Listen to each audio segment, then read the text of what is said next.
Heavenly Father, we thank you and we praise you for this morning. Salamat Ginoo for waking us up again to listen to your word. Help us na ma-apply na mo Lord sa mong life. Kininga mo ang gibasa karon. And Lord, I ask for your anointing. Anoint me and give me wisdom na ma-explain na ako Lord sa ilaha. Ang siya gusto ni mo pa-explain. Have your way today in Jesus' name. Amen. So good morning. We are now in Acts 24. No, we if mas-shorten ang time or taas-taas ang time pa nato, ato ang emerge ang Acts 24 and 25 today. Kay mubo ra man gud ni siya. In Acts 24 verse 1, after 5 days the high priest Ananias came down with some elders with an attorney named Tertullus, and they brought charges to the governor against Paul. So nagdala silang attorney. Grabe sila kaseryoso ba no nga idiin si Paul. And makita nato diri no nagdala silang attorney named Tertullus para mohatag og charge against Paul.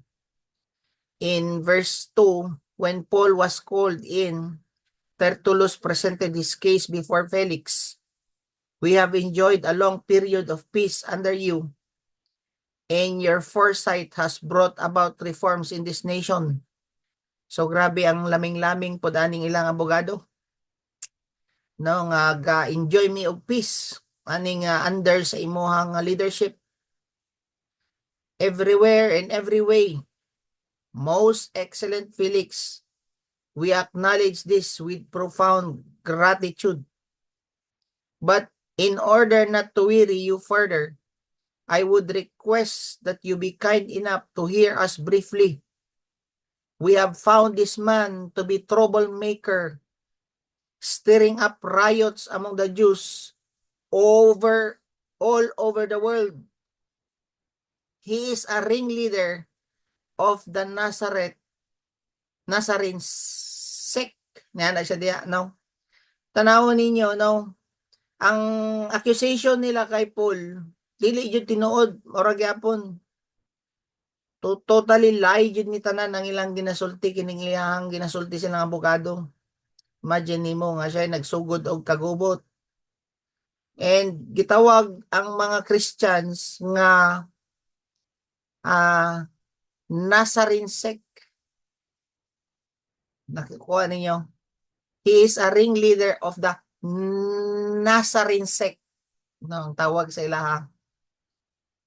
And verse 6, and even tried to desecrate the temple, so we seize him. No?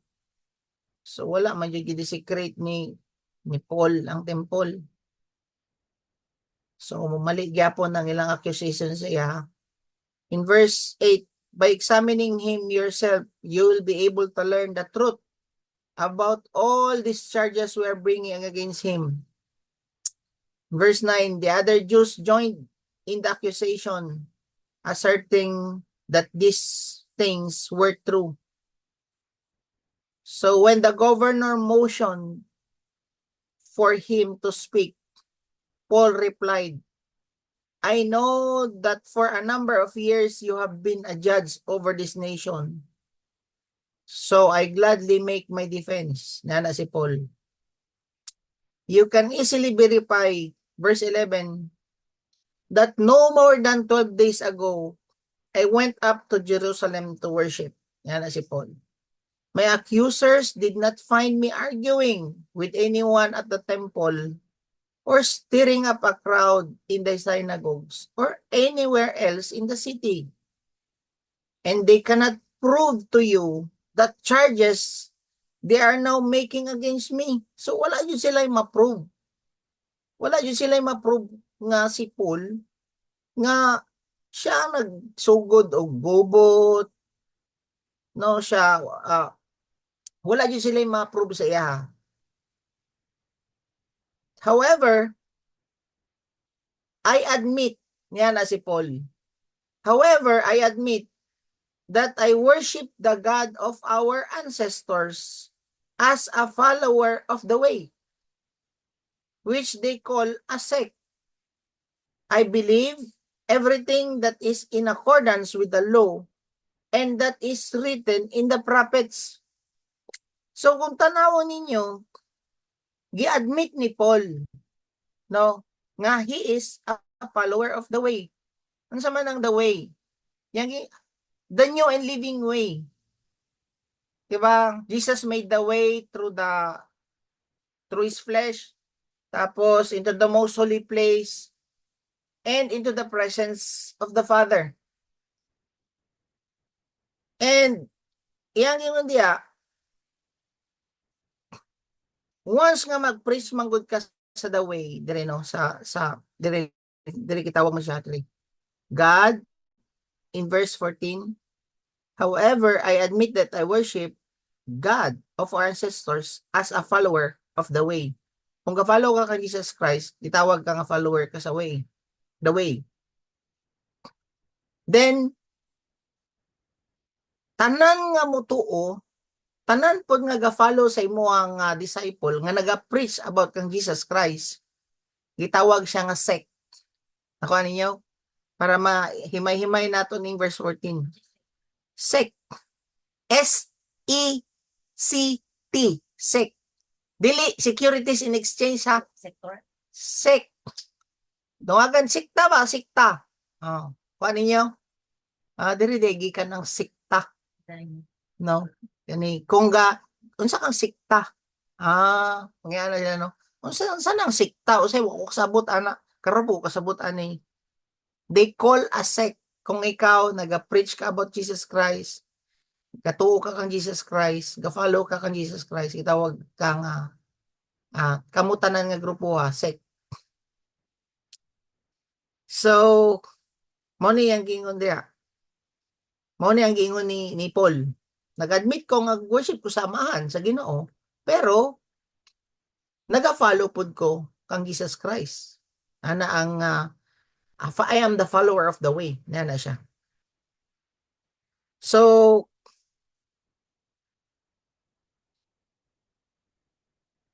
in verse 15, and I have the same hope in God as these men themselves have, that there will be resurrection of both the righteous and the wicked.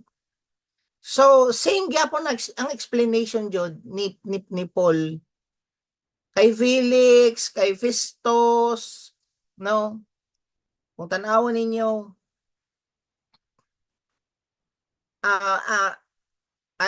kay Felix and kay Ananias, same gyapon ang iyang ang iyang gina-explain, no, nga mutuo jud ko nga inig kamatay sa tao, naji paghukom sa wicked and sa righteous.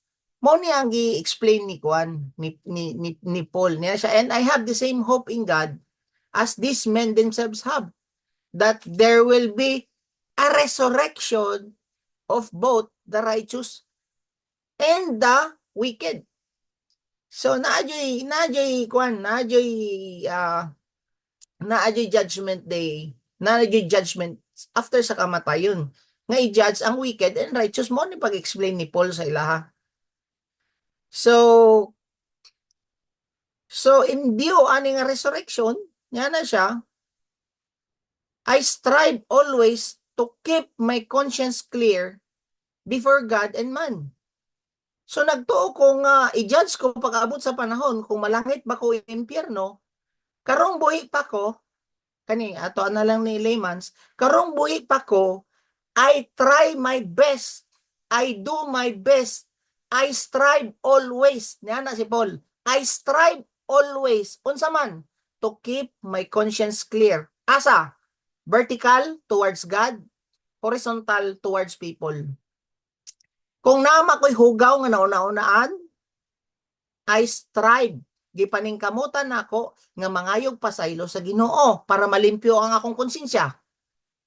Kung nama ko'y napasakitan nga tao, akong asawa, ako ang maigsoon, ako aman nga mga tao nga nasultian og dili maayo, actually wala man niya gingon diri nga naasawa si Paul. Pero ang point diri, para malimpyo ang atong konsensya, always di ay nimo paningkamutan nga mahimong limpyo imong konsensya pinaagi sa pagpangayog pasaylo sa Ginoo, vertical. Then kung naman kay na hurt nga mga tao pinaagi sa imong baba, you ask also forgiveness sa ilaha. Sama ni Paul sa Acts chapter 23 nga mangayo yung tagpasaylo. Magpaubos siya ba? Kung naa siya yung mga people nga napasakitan. Ingon ana di ay ang servant sa Ginoo. You strive to make your conscience clear. Amen? Kay kita everyday na aman tayo mali. So kung nakamali ka karon, vertical. Mangayo ka pasaylo sa Ginoo. Kung nakapasakit ka sa imong isikataw, horizontal. Mangayo po kag pasaylo or magpaubos ka para maging effective ka nga disciple sa Ginoo. Amen? Mamayang yun dia. I strive always to keep my conscience clear before God and before man. Amen? So for us na maging effective ta kung balikon, always make your conscience clear. Kaya daw adlaw man nga mahugawan nato ang isip, natay may mali nga isip, mangayo dayon kag pasaylo sa Ginoo para limpyo imong isip. Then kung naamang kay mali sa imong isikatawo, namang mo'y panag-away sa imong asawa o bana, you make your conscience clear before man. Amen ba? Naba mo diha? Kuya kay ni si Michelle no? Napa jud say ako ang naong iyang face to face pa jud mi kay wala may nagapiyong-piyong ni si Michelle naka-smile ra jud permanente iyang picture. Pwede ba ka mag-on sa imong camera, Shell? Sige na. Sige padayon ta. So, you need to do your best to make your conscience clear. Amen?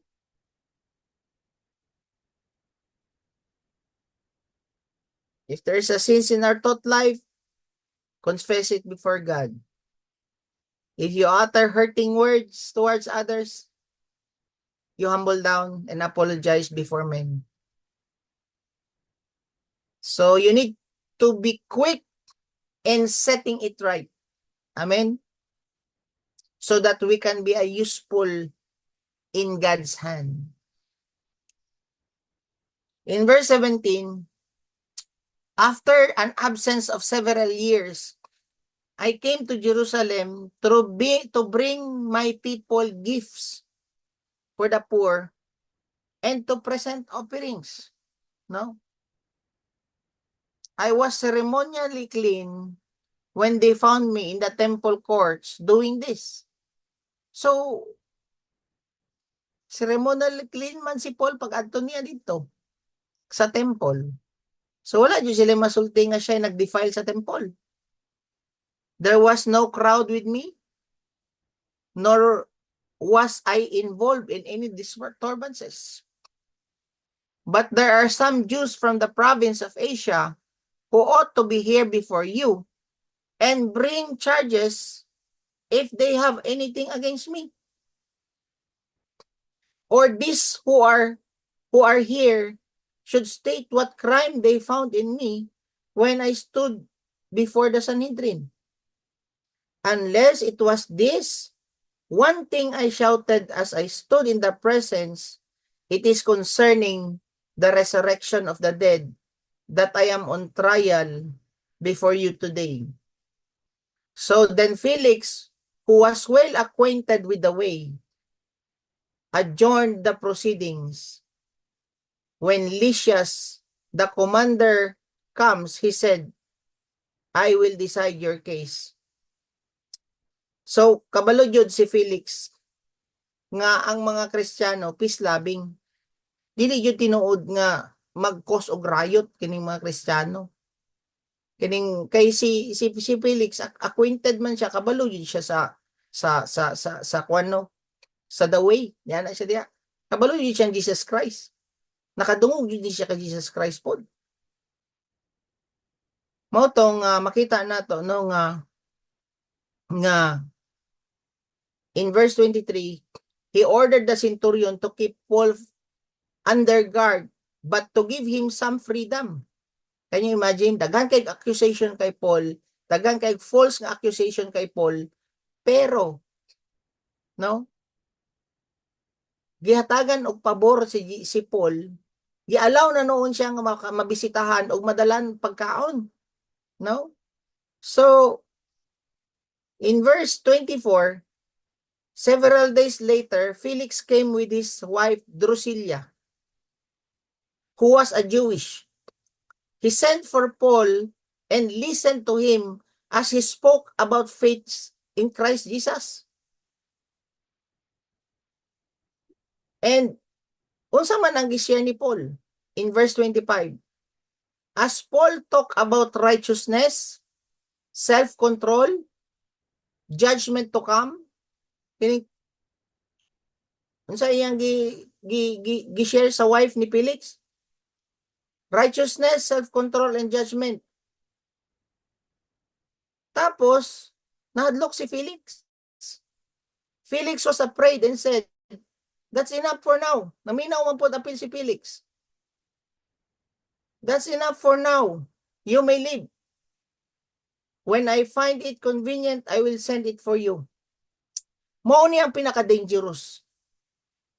Nga once di ay nga na ginasultian ka, especially about righteousness, self-control, and judgment, especially nakadungog ka aning pulong sa Ginoo, nga ga-remind sa imuha nga magbago ka, tapos wala ka nagbago, ang naitabo manggod ani kay Felix, gipaundang niya si Paul habang gastorya. So pasabot, di ba ginaingon sa Bible, "Today, if you hear His voice, do not harden your heart." Sayang kayo ang tsansa kay Felix nga magrepent siya ug dawaton niya si Kristo. Ngano man, wala na nabalik kining opportunity kay Felix. Og I believe, wala yun ninalangit si Felix, ngano man, wala niya nadawat si Kristo. Wala, gipaundang man niya si Paul. Mao na karon ba nga ang Ginoo mangita siya og tao para i-remind ka about righteousness, about judgment, and about self-control, nga ang fruit sa Holy Spirit na ay self-control, nga walay laeng nga wala tay laeng isik is ang iyang kingdom o ang iyang righteousness. And kung tanawon nimo nga nay nagpaabot sa auto ang judgment, kung paghuman nato mamatay. So kung dili ka mo tuo ani, walay tsansa nga madto kag langit. Imbis nga naapauntay tsansa nga mabag-o ka kay gigamit sa Ginoo si Paul para sultian si Felix, ang gihimo noon karon ni Felix, gipaundang niya si Paul. Ngano man, gastorya naman ang Ginoo sa kasing-kasing ni Felix. Karang may unana ba nga ang Ginoo nagastorya na sa imuha, unya karon mo gamit pang Ginoo og laing tao para sultian ka, unya ikat nimo ba? Pagayon nimo mo kasing-kasing samaan ni Felix. Wala na noon naluwas si Felix. Ngano man, gahi man siya kasing-kasing. And I pray nga dili ta ingon ana nga ikaw nga naminaw karon, gigamit man ang ako ang tingog para sultian mo karon, gamiton pud ang uban sa imuha, sa inyoha, no? Para mga bago ato ang kinabuhi. Ayaw ninyo na i-miss ka ng opportunity nga ginasultian pa mo karon. Kay sama ani ni Felix, wala na nabalik kining opportunity nga mo share pa si Paul sa iya. Klaro? Naba mo diha? No nga mauna unta ni ang chance ba nga magbag-o? Mauna ni unta ang chance ba nga dawaton niya si Kristo? Mauna ni ang chance ba nga magrepent siya sa iyang sala? And gipaundang na noon niya. Naay mangingon na, may lang kay wala ko ni sugot sa akong igsuon. Ang ako ang brother niya, anak ko siya, tol. Anak ko siya. Kung naabay tsansa ay kung kwaon na baka sa Ginoo, anak ko siya. Pinaman jud tay kinabuhi pag human nato mamatay. Anak ko sa kuwang brother. Anak ko sigurado na baka asa ka moadto langit ba o impyerno. Ngano man, wala man pug kabalo akong brother sa the way. Ang nasabtan ra man namo tong una nga ang the way nga maluwas mi is managkot mi kandila. Unya pag share na ako sa iya kanya na siya ugma na. Unya gingnan man ko sa Ginoo, today is the day of salvation, not tomorrow. When you will not receive this free gift of God to be saved today, tomorrow will be too late. Naman na sa Corinthians. So gikuan jud na ako, anak ko dili tol, anak ko siya before ka dili ko masugot nga dili nato ni makuan mahuman. Anak ko kay ana man siya sa kuwa ugma na. Ugma na na. Kay abi niya reliyon ako ang ginashare sa iya. O niya nag-crash ang ilang eroplano pagkabuntag. Kung wala niya nadawat si Kristo, wala niya giabrihan niyang kasing-kasing katong nga gabi una, wala yun siya na langit. Ngano man, wala man niya gidawat si Lord. Sa mga ingunana ba, naay mga ingunana nga mga tao nga gusto pa jud isnat sa yawa sa tuwa. Mao nakita pod nga nag-share. Dapat ikaw kabalo ka nga wala ka kabaloon sa may musunod ani niyang kinabuhi. Dili na mo magkita. Igsuon na nimo or friend ba na nimo? Gamay na lang jud ni, gamay lang jud ni nga time. Pero kung mo insist siya nga dili jud siya maminaw, siya na gahi na jud siya kasing-kasing. Amen. So unsay nahitabo? Naman siya authority niya na siya nga stop. Oh. Obedient ba yapon si Paul? No, stop. No. So that's enough. Na si Felix kay Paul. Hawa na dire. Ana si Felix kay Paul. You may live. Tawagon lang tika. Kung convenient sa ako asa ka ana? Kano sa amang ka makonvenient? Kaya ra nimo tawagon ng Ginoo? Kaya ra nimo paminawon ang mensahe sa Ginoo kano sa ka convenient? Asa may mo convenient para paminawon ng Ginoo sa ospital na kanang gaigda na ka? Asa namang convenient nga paminawon nimo ang pulong sa Ginoo kanang naa ka sa imong deathbed? Ayaw taon. No? Mao yun na nga ako ang ginakuan ba nga mintras naka-connect ka sa ako madawat yun nimo dapat ang Ginoo. Mag-repent yun ka sa imong sala. Kaya nga naman, na judgment day nga nagpaabot sa ato. So, verse 26, at the same time, he was hoping that Paul would offer him a bride. So, he sent for him frequently and talked with him. So, makita ninyo ni si Felix. Nakabalo man gud si Felix nga dagag kwarta si Paul. Di ba na, no? Kung tanawon ninyo, na ako'y nabasahan nga, si Paul, nakadawat baya siya og kanang iyang bahin sa yuta sa iyang papa katong time nga napriso siya. I believe mao na ni nga time nga nangita og bribe si Felix. Nagpaabot di ay siya og kwarta. Sa ato pa dili Ginoo ang tumong ni Felix kay Paul. Mamayang gingon dire at the same time he was hoping that Paul would offer him a bride. Lisod jud makasulod sa gingharian sa Ginoo kung nawungkag kwarta. Kwarta may ginaisip day aning tawana. Imagine mo, nagpaabot siya nga tunulan siya og bribe. Oh. Then nagpadala pa siya og mga tao babalik-balik kay Paul sa mostorya basin di ay. Ataga na lang nato ni si Felix o kwarta para ma-release na ko kay wala man koy charges against sa iya. So naay possibility karon nga pagawson siya ang batasan ni Felix. Nawong siya kwarta or lover siya og kwarta. Then gaplis pa og mga tao, ginaplis niya ang mga Jews. Then 2 years na ang nanlabay. No. Gikan sa nag-share si Paul kay Felix. When 2 years had passed, Felix was succeeded by Porcius Festus. So tanawon ninyo, wala nang chance ba nga mabalik pa nga makashare pa si Paul kay Felix? Kay nga naman, gikambyuan naman siya ni Festus. But because Felix want to grant a favor to the Jews, he left Paul in prison. Tanawa, lover of money and pleasing people. Oh, tanawa man niya.